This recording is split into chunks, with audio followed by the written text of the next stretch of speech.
It's 2:59 in the morning. You're out. Sound asleep. And then, click. Awake. You squint at the clock. 3 a.m. Again. Because of course. And you lie there thinking, what is this? Why does this keep happening? Well, I'll tell you something, this isn't random. Your body's actually pretty specific about why it wakes you up. There are 5 real reasons for it. And honestly, most people only know about one. So let's figure out which one is yours. Quick thing before we start, none of this is medical advice. Just what the research says. If this is really bugging you, see a doctor. Okay, let's go. Okay, so, your sleep isn't one long thing. It's cycles. Each one's about 90 minutes. You go down into deep sleep, then back up into REM, the dreamy stage. Over and over. And right around 3 in the morning, a bunch of things happen at once. Your body temperature hits its lowest point of the entire day. Your cortisol, that's your stress hormone, starts its slow climb toward morning. And your sleep gets lighter. Way lighter. So anything off? Any weird signal from your body? Suddenly it's easy to notice. That's why it's always 3 a.m. It's not magic. It's just biology. But here's where it gets interesting. Because the actual thing waking you up changes everything. Let's start with the one you probably already suspect. Stress. Or more specifically, cortisol. Which, yeah, is your stress hormone. In a healthy person, cortisol has this nice rhythm. It climbs gradually around 6 or 7 a.m., and that's what wakes you up in the morning. That's the whole point.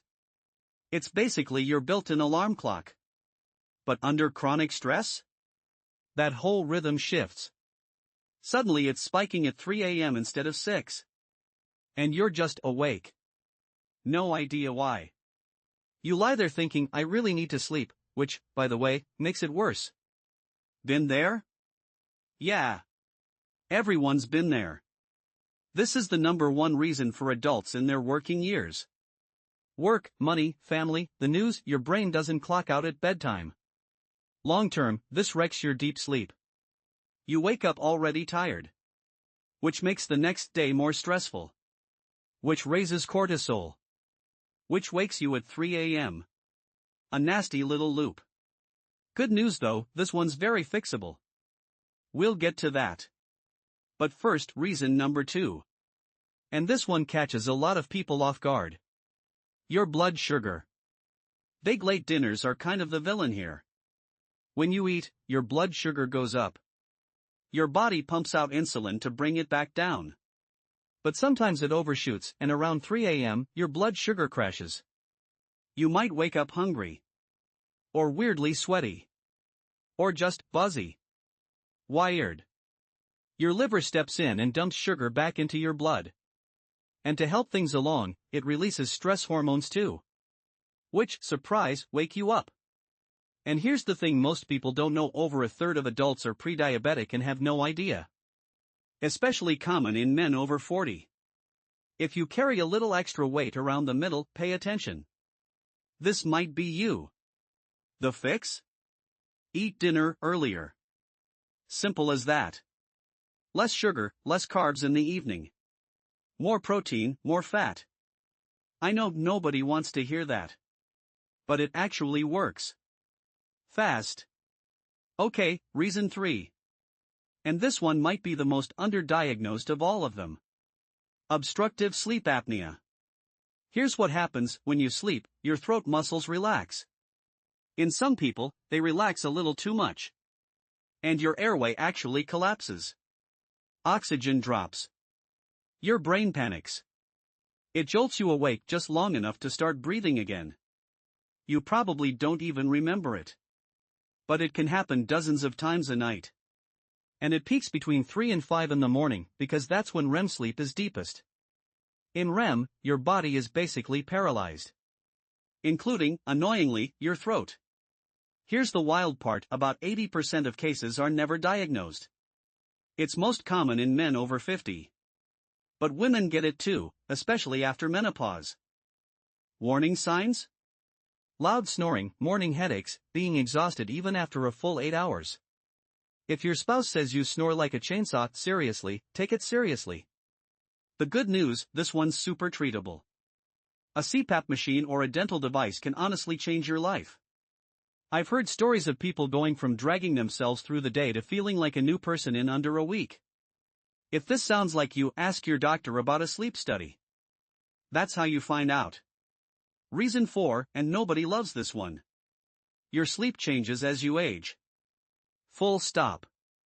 After 50, your REM sleep naturally decreases. It just does. You make less melatonin, that's the hormone that keeps you asleep.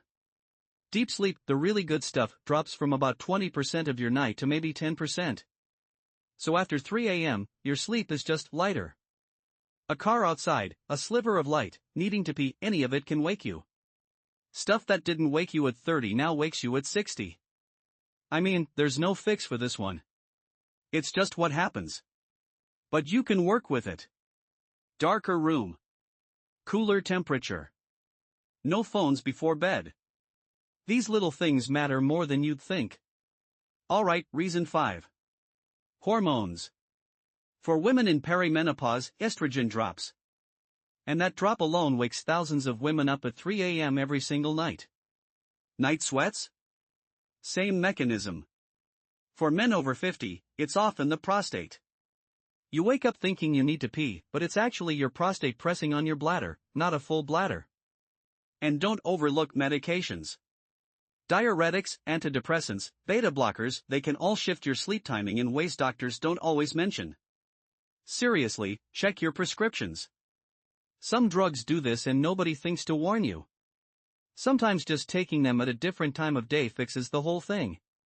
Small change. Big difference. So, what actually helps? Here's what the research points to. First, wake up at the same time every day. Even weekends. I know, brutal. But it resets your cortisol rhythm faster than almost anything. Second, total darkness. No LED from the clock, no phone glow, no streetlight leak. If your room isn't pitch black, fix that. Third, cool the room. 18 degrees Celsius, 65 Fahrenheit. Your body sleeps way better cold. Fourth, eat dinner earlier. 3 hours before bed, minimum. Fifth, no caffeine afternoon. Yes, really. I know. I hate this one too. But caffeine has a half-life of like 5 hours. That afternoon cup? Still in your system at midnight. And cut the evening drinks. Alcohol knocks you out fast, but it's honestly the biggest 3 a.m. wake-up trigger you can actually control.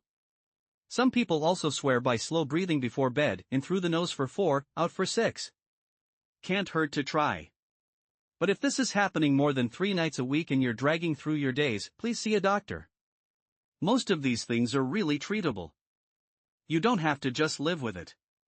Your body was trying to tell you something. Now you actually know what.